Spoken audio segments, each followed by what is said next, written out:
voici dans les jardins de l'association Féerie du Jardin, dans l'agglomération de Rouen. Ici, on a grosso modo 1000 m² de terrain. Donc, ce sont des potagers urbains et on est particulièrement attaché à l'optimisation de la surface. Pour cela, on va associer les cultures. Le principe, il est donc de regrouper les cultures en fonction de leur morphologie et pour une meilleure utilisation de l'espace, aussi bien au niveau horizontal que vertical. On peut aussi les associer en fonction de leur effet protecteur contre certaines maladies ou l'effet répulsif face à certains ravageurs ou insectes. On peut aussi les utiliser par rapport au travail du sol qu'elles effectuent. Ici, on va avoir une réflexion systémique au service de la planification des cultures. On va donc attribuer à chaque légume des propriétés écologiques. Il y en a différentes. On peut notamment citer la propriété de couverture du sol. Elle va donc nous permettre de maîtriser le désherbage. Ça peut aussi être une plante de support pour palisser d'autres cultures, ou elle peut aussi nous aider à réguler l'atmosphère avec un certain maintien d'humidité ou une certaine température. Nos choix d'association, ils vont donc dépendre de ces différents critères.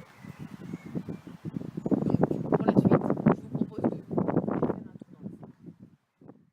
Alors, nous voici, on se rapproche de la serre.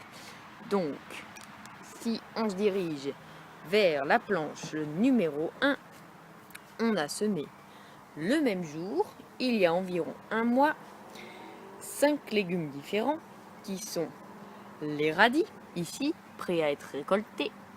On a également les carottes, les betteraves, que l'on voit apparaître par ici. On a les échalotes et enfin, on a une ligne de haricots verts qui est prête à être palissée sur le filet vert dès qu'ils vont grandir un petit peu plus. Donc, nous voilà le 16 mai et les radis sont prêts à être récoltés.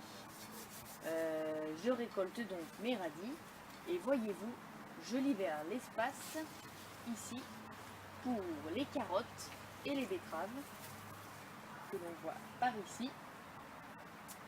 Et elles auront donc tout l'espace qu'elles souhaitent pour grandir à leur souhait.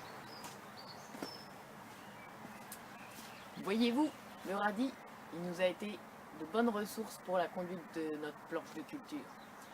D'une part, sa croissance rapide nous a permis une couverture du sol et il a évité des temps de désherbage. D'autre part, il apporte de l'ombre à toute la planche, ce qui évite des pertes en eau trop importantes. Et enfin, c'est une culture opportuniste, car elle profite de l'apport d'eau que l'on effectue aux autres cultures, qui sont ici les betteraves, les carottes, les échalotes et les haricots.